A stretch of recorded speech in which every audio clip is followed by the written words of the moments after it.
Oui, bonjour, donc je vous remercie d'avoir cliqué sur cette vidéo. Alors aujourd'hui, je vais vous parler d'un slasher américano-canadien de 81, réalisé par J. Lee Thompson, qui est un réalisateur britannique qui est décédé au Canada. Alors J. Lee Thompson, donc voilà, on peut pas dire que ce soit un grand réalisateur, mais voilà, on lui doit des films quand même comme la bataille de la plaine des singes, ou encore Les Canons de Navarone. Il a également réalisé des films avec Charles Bronson, par exemple, comme Ten to Midnight. Voilà, on va dire c'est un bon artisan, hein. Au niveau des acteurs, nous avons surtout deux acteurs principaux qui sont Melissa Sue Anderson. Melissa Swanderson, elle est surtout connue pour son rôle dans La Petite Maison de la Prairie, hein. Donc c'était une série TV assez connue des années 70 au début des années 80. Et voilà, c'était sans doute pour un peu casser son rôle de gentille petite fille qu'elle a tourné dans ce film. C'est assez étonnant de l'avoir joué dans ce genre de film, hein, un film d'horreur du début des années 80. Et elle a également joué dans The Love Boat, hein, a.k.a. La croisière s'amuse. Et voilà, sinon, elle a joué dans beaucoup de séries TV. Et voilà, on peut également citer Glenn Ford. Glenn Ford, qui est surtout connu pour son rôle dans les westerns. On peut citer surtout deux westerns, qui sont 3:10 to Yuma et également Les Quatre Cavaliers de l'Apocalypse. Il a également joué dans le Superman, hein, donc le Superman original de Donner de 78. Et voilà, on va encore citer dans un rôle mineur Leslie Donaldson. Je dis mineur parce qu'elle apparaît juste en début de film.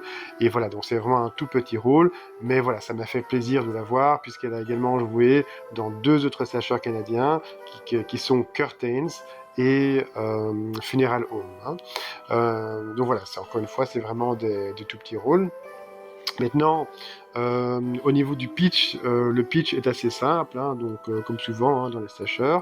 Donc Melissa Sue Anderson, donc Virginia dans le film, donc c'est une étudiante, hein, donc elle étudie dans une université aux États-Unis.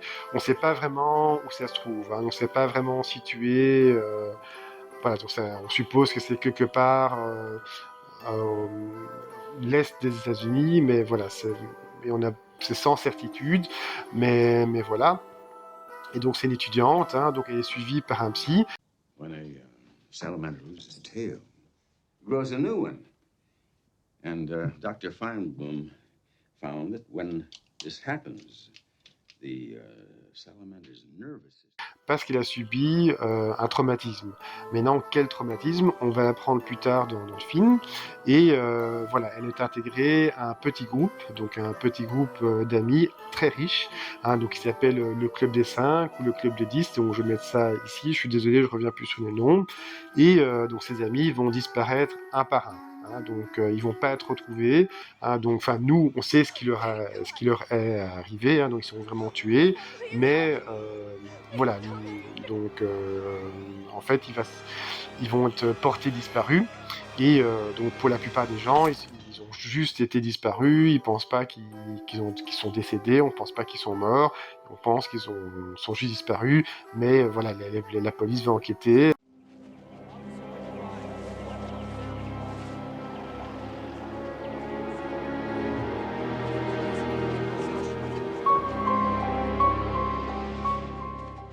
Donc vont essayer de retrouver ces personnes disparues. Et voilà, donc petit à petit, hein, donc les personnes disparaissent autour de Virginia. Maintenant, voilà, donc c'est un whodunit, hein, donc c'est-à-dire qu'on ne sait pas qui est le tueur. Est-ce que c'est Virginia la tueuse, ou bien est-ce que c'est quelqu'un d'autre? Donc ça, on l'apprendra en fin de film. Voilà, donc ça c'est vraiment le pitch, hein, donc comme j'ai expliqué, donc c'est vraiment assez simple, hein, au niveau du pitch. Maintenant, donc, qu'est-ce que j'ai pensé du pitch? Eh bien, donc, ce film, il s'inscrit vraiment dans l'âge d'or du sous-genre slasher, hein, donc c'est-à-dire les films entre 78 et 83, donc 78 Halloween, 83 Sleepaway Camp, hein, a.k.a. Massacre au camp d'été. On peut également citer des films comme Just Before Dawn, comme Hell Night, ou encore Terror Train par exemple, ou encore Terreur à l'hôpital central, hein, donc Visiting Hours. Donc vous voyez, donc vraiment des films de qualité. Mais non, je dis pas que tous les films entre 78 et 83 étaient de qualité, hein, donc en voici un exemple ici. Mais donc voilà, on peut dire que il y avait ce film avait les moyens, hein, donc je trouve, donc ça c'est une des qualités du film, c'est on voit qu'il y a de l'argent, hein, on voit qu'il y a une qualité de production pour ce film, hein, donc d'ailleurs le distributeur, donc c'était quand même Columbia, hein, donc c'est pas n'importe qui. Voilà, on voit qu'il y a le budget était assez confortable, hein, donc parce qu'il y a des slashers où quasi la totalité du film c'est à huis clos, hein, tout se déroule dans un seul lieu, mais ici, non. Donc ici, on a droit à l'université, on a droit à la maison de Virginia, il y a le pont aussi, hein, donc la scène du pont, en fait, hein, qui est une scène de cascade.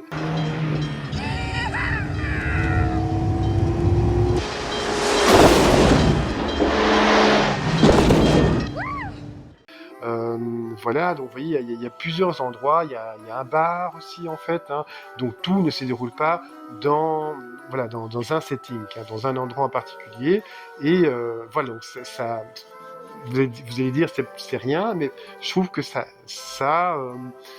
ajoute quand même à la qualité de production du film, en fait, hein, donc c'est différents lieux qui sont utilisés. Également, on aura également une scène où ils vont faire de la moto, par exemple, hein, il y aura une course de moto.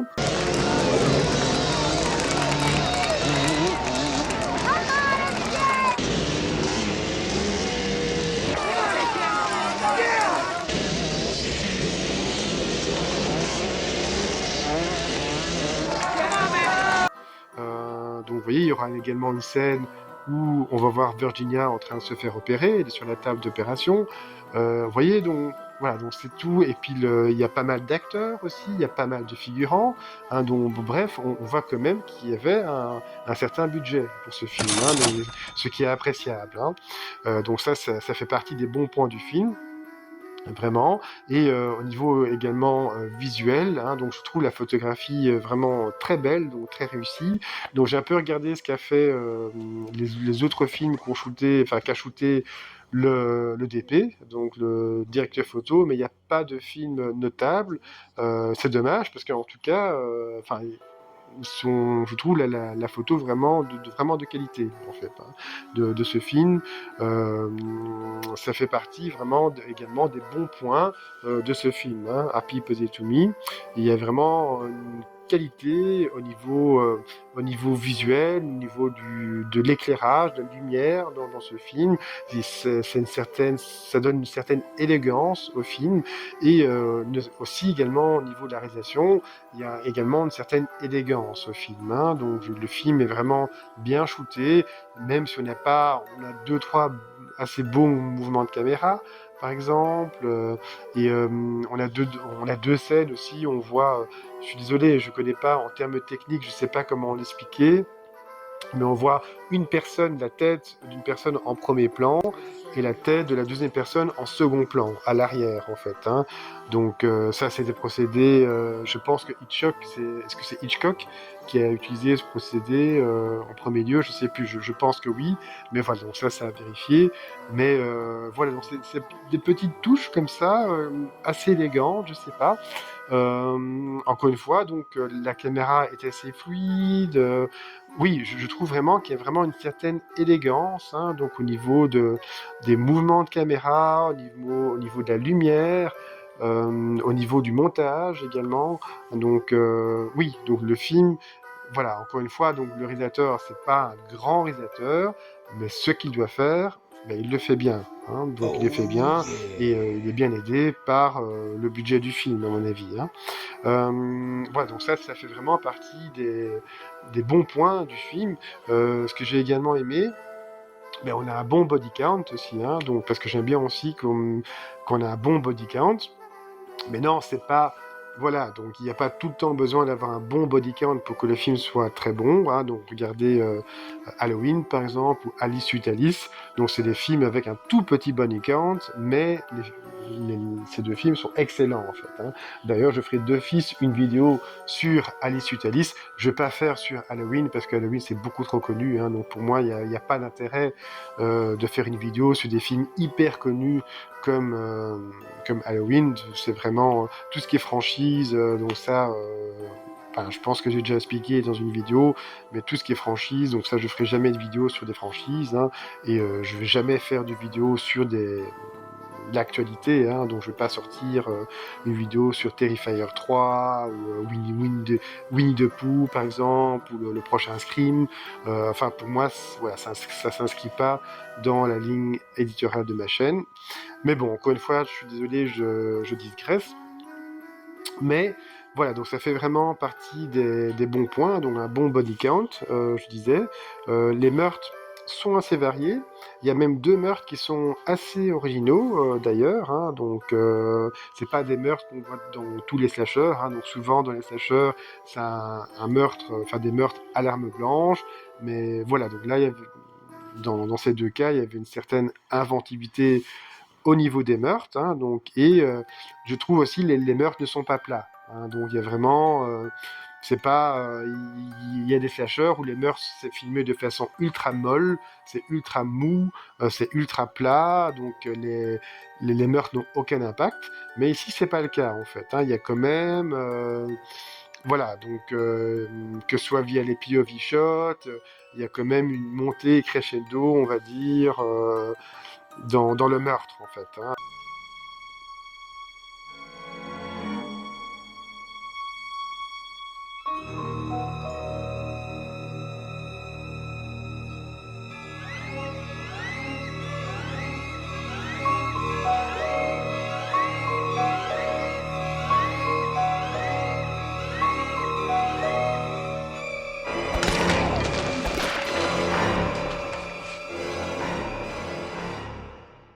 C'est pas juste hop, je te stab, hein, donc je te poignarde et puis c'est fini. Non, il y a toute une mise en scène, on va dire, hein. Donc on arrive progressivement au meurtre en fait, hein. Donc c'est pas, encore une fois, c'est pas filmé à la va-vite, hein. Donc ça c'est aussi une autre chose que j'apprécie. Euh, Et également, donc ça je pense l'avoir dit, donc c'est toute la diversité des lieux, hein, donc on a que ce soit l'université, que ce soit la maison du psychiatre, que ce soit la maison de Virginia et de son père, que ce soit le pont en fait, hein, parce vous allez voir, il y a un moment donné, il y a une scène où c'est à Paris, hein, donc, et le but c'est franchir le pont, donc c'est un pont-levis en fait, hein, donc c'est un pont-levis, le pont se lève pour laisser passer un bateau en fait, hein. Remember, you scumbag, that's $20! Cash!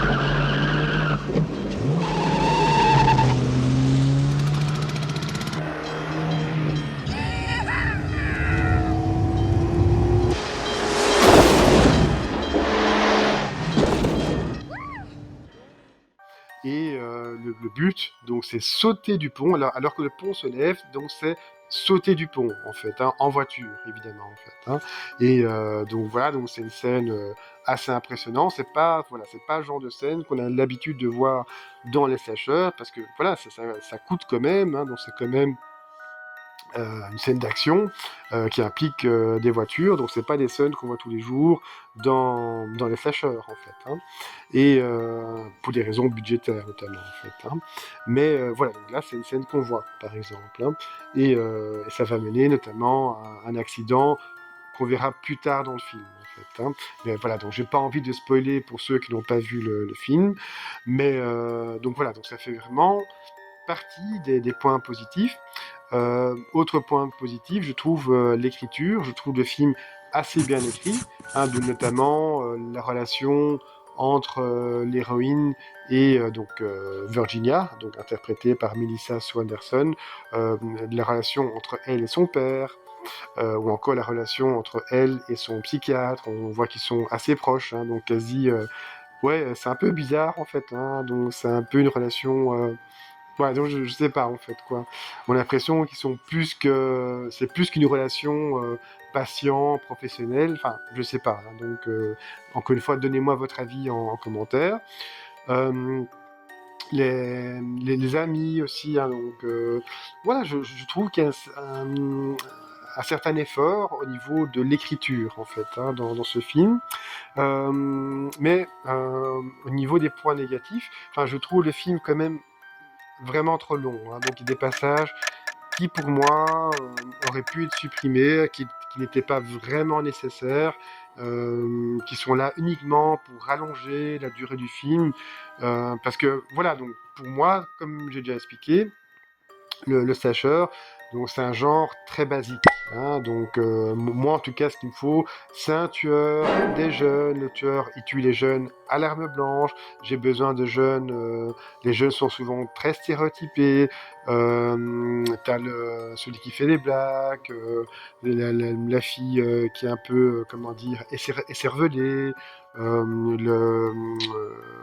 le gars qui arrête pas de fumer en fait, enfin le drogué en fait, hein, le pot smoker on va dire, la fille virginale en fait, hein, la final girl, hein, donc bref, voilà, donc j'ai pas besoin que le film soit trop complexe, Mhm. j'ai pas besoin d'un slasher voilà, qui s'embourbe dans une écriture qui soit un peu trop complexe.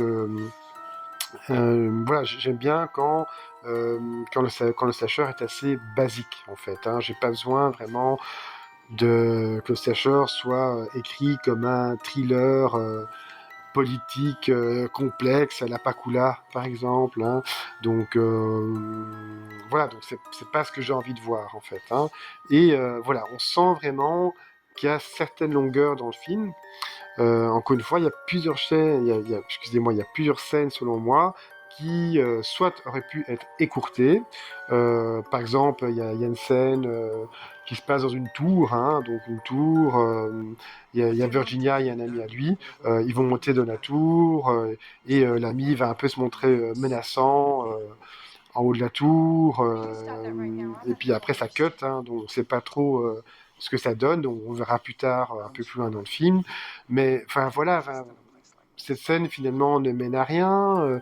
Il y a une autre scène où un peu plus tard, la police va fouiller dans le jardin de l'université. Ils vont déterrer un crâne. Ok, oui, c'est vrai, ça mène à une petite scène de tension. On se dit, ah, est-ce que c'est la tête décapitée d'un des étudiants, hein, mais enfin bon bref, hein, c'est une scène qui pour moi enfin ne mène à rien en fait, hein. Donc c'est une scène qui pour moi aisément aurait pu être supprimée aisément, qui nuit un peu au rythme du film. Et voilà, donc vraiment voilà, donc c'est des petits points comme ça qui font que le film, c'est un bon film, vraiment, donc ne faites pas dire ce que je n'ai pas dit, en fait, hein. Happy Birthday to Me est un bon film, vraiment, mais voilà, donc c'est à cause de ces problèmes de rythme, à cause de certaines longueurs, à cause de certains red herrings. Red herrings, comment expliquer en français? Red herrings, c'est oui, on fait croire que mais en fait, non, c'est pas ça, en fait, hein. Donc, on fait croire que, oui, ah, elle va se faire tuer, mais en fait, non, donc c'est juste une blague, en fait. Il y a certains red herrings qui ne mènent à rien, par exemple, qui sont pas nécessaires.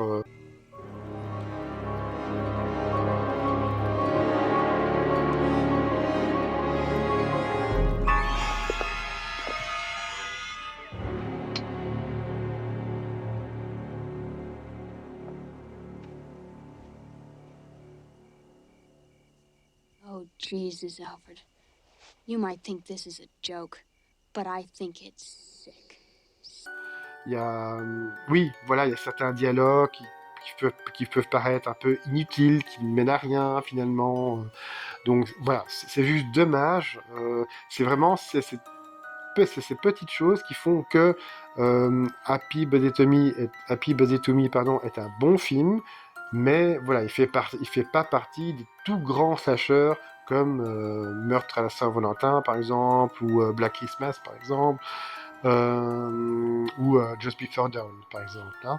Mais voilà, ça reste vraiment un bon film, voire même un très bon film, mais c'est pas un excellent film, hein.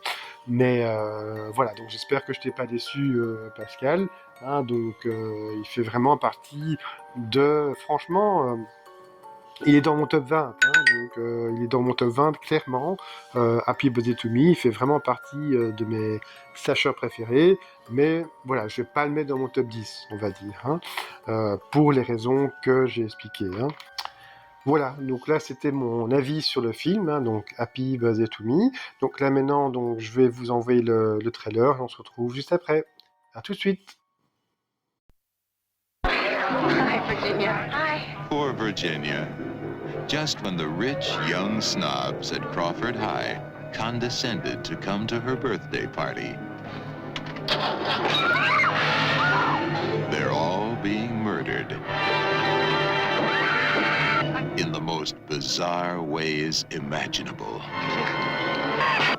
Oh, please help me.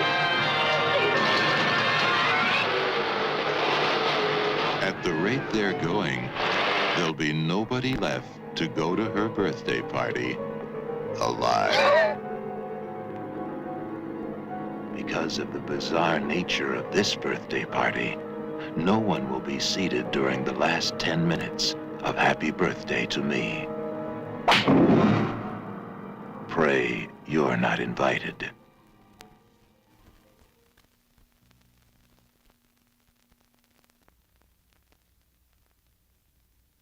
Oui, voilà. Écoutez, j'espère que le trailer vous a donné envie de voir ou de revoir ce très bon slasher américano-canadien, hein, donc tourné en 1980 mais sorti en 81. Donc il a été tourné essentiellement au Québec, hein, à Montréal pour être exact, et pour certains extérieurs et la scène du pont-levis, hein, donc c'est le pont que les étudiants doivent franchir alors que le pont est en train de se lever. Le pari, donc c'est vraiment franchir le pont. Alors que le pont est en train de se lever en fait, hein. Donc c'est vraiment un pari un peu stupide, et donc cette scène du pont-levis a été tournée dans l'État de New York à Phoenix. Donc au niveau du budget, donc le budget était vraiment confortable, hein, donc puisque c'était quand même un budget de 3,5 millions de dollars et il en a rapporté 10,6, hein, donc ce qui est vraiment appréciable. Et donc le film a pu bénéficier de sorties cinéma, hein, donc voilà, je répète encore, donc c'était vraiment l'âge d'or, hein, donc du slasher entre 78 et 81. Même les plus petits slashers sortaient au cinéma, donc. Hein. Donc au niveau de la production, y a deux noms qui m'ont sauté aux yeux. Donc c'est John Dunning tout d'abord, John Dunning donc qui et André Link en fait, hein, donc qui était producteur sur My Bloody Valentine. Hein, donc My Bloody Valentine. Donc j'en ai fait une vidéo en collaboration avec Geoffrey de la Maison Close. Hein, donc si vous ne l'avez pas encore vu, je vous invite vraiment à la mater. Mais voilà, c'est vraiment mon slasher préféré. Ah, donc ça, c'est deux noms qui m'ont sauté aux yeux. Et nous avons également donc le nom de John Bird, qui a également coécrit le scénario de My Bloody Valentine. Mais John Byrne, désolé, je sais pas trop comment le prononcer, n'est pas crédité, hein, donc lors des crédits de fin, quoi, vous n'allez pas voir son nom cité, mais voilà, il a participé au tournage de Happy Birthday to Me. Et voilà, donc c'est vraiment un excellent film vraiment. Et donc au niveau du distributeur, donc comme je vous ai dit, donc c'est Columbia Pictures Canada, hein, donc Columbia Pictures, voilà, ils ont quand même distribué des films comme The Hitcher ou comme Misery ou Ghostbusters, voyez, ou encore Running Man. En fait. Hein, donc vous voyez, donc c'était quand même un gros distributeur, donc ce qui fait que le film a pu sortir quand même dans pas mal de salles aux États-Unis, au Canada. Et voilà, donc là, au niveau de la production, donc c'est à peu près tout, en fait. Voilà, donc là, donc 2-3 trivia. Glenn Ford, donc qui interprète le psy, hein, dans le film, il faut savoir qu'il buvait vraiment pas mal pendant le tournage. Mais bon, apparemment, donc, on le voit dans le film, ça n'a pas vraiment posé des problèmes à la production. Melissa Sue Anderson, donc, qui interprète Virginia dans le film, donc l'héroïne, donc comme je l'ai dit, elle jouait dans La Petite Maison de la Prairie, et la production de la série TV ne s'étant pas arrêtée, elle a pris elle a pris des vacances de cette série pendant quelques semaines pour pouvoir tourner ce film. Happy Birthday Dead to Me fait partie de ce qu'on appelle la Canucks Exploitation, hein, donc avec des films comme My Bloody Valentine par exemple, ou Terror Train, ou encore Incubus. Hein, donc c'est vraiment la plupart du temps, donc c'est vraiment des excellentes productions, hein, donc ces films canadiens. Et à un moment donné, on va voir un poster d'un groupe, en fait, hein, dans la chambre de Virginia. Et bien, donc, c'est le groupe Genesis. Hein. À un moment donné, dans le film, donc, on va voir un chirurgien qui opère Virginia. Et bien, il faut savoir que c'est vraiment... c'est un vrai chirurgien, donc, qui opérait l'actrice, en fait. Sauf qu'évidemment, donc, c'était un faux crâne, hein, donc, bien entendu. Autre trivia, donc les acteurs, donc surtout vers la fin du film, ils étaient vraiment, ils avaient beaucoup de maquillage sur eux, en fait, hein, ils avaient beaucoup d'effets gore, de prosthetics sur eux, et voilà, ils en avaient marre, donc du coup, de rester là. Dans la pièce avec tous ces effets gore sur eux, et donc ils ont décidé tout simplement de se balader dans la rue, donc ce qui a évidemment, on s'en doute, ça a effrayé le voisinage. Et maintenant, Happy Birthday to Me fait vraiment partie de ces films vraiment liés à des événements, en fait. Hein. Donc, c'est-à-dire des événements, il est dans la lignée de films comme Halloween, par exemple, hein, donc pour la période d'Halloween, évidemment. Vous avez New Year's Eve, donc pour le Nouvel An. Vous voyez, donc il fait vraiment partie de ces films tirés de faits, de moments de l'année bien spécifiques, en fait. Hein. Donc ce dont ont voulu profiter les producteurs. Et ils se sont dit, il y a ces films-là qui sont sortis avec ces noms-là, et du coup, nous aussi, on va sortir un film qui est vraiment lié à une période bien précise de l'année. Et il faut savoir aussi que le réalisateur, en fait, hein, donc J. Lee Thompson, il voulait utiliser énormément de sang. Donc il y a un moment, il a utilisé tellement de sang que ça a éclaboussé les lentilles et c'était impossible de filmer tellement il y avait du sang sur la lentille, en fait, quoi. Donc voilà, donc c'est marrant. Voilà, donc là c'était quelques petits trivia. Écoutez. Si cette vidéo vous a plu, donc n'hésitez pas à lâcher un petit pouce bleu, à écrire un commentaire, à partager, à commenter. Mais voilà, écoutez, encore une fois, un grand merci d'avoir visionné cette vidéo et je vous dis à la prochaine.